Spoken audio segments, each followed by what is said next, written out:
When I started out as a videographer in London, I quickly learned to dread one question.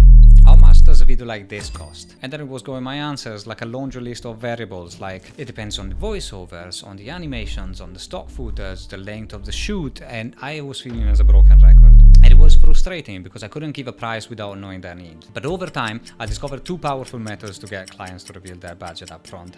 And today, I want to share them with you. So method 1, the car analogy. Asking how much does a video like this cost is like asking how much does a car cost. I wouldn't walk into a dealership and ask that without knowing if you want a Lamborghini or a Prius, and the same thing applies to videos. This analogy helps clients that never worked with a videographer before to understand that video projects has different levels of investment, just like cars. And it shifts the conversation away from being a simple price tag and geared more towards what type of video they envision.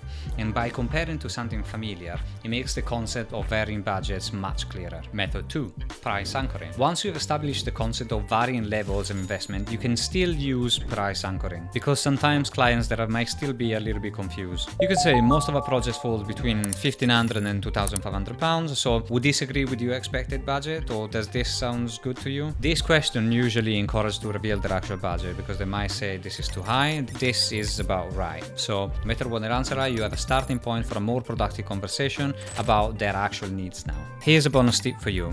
In a competitive market, many clients are focused solely on price. Don't let this discourage you. Your personality is a huge asset, so invite potential clients to a quick video chat. Explain that you want to understand the project better to create a tailored proposal. This shows that you're investing in their needs and not just making a quick sale. And don't be afraid to quote a higher price initially, especially if you're in demand or they contact you first. You can always negotiate, but it's easier to calm down rather than go up. Remember, clients asking about the price isn't a reflection of your worth. Focus on the value that you can provide, let your personality shine, and keep refining your approach. Your persistence and passion will pay off.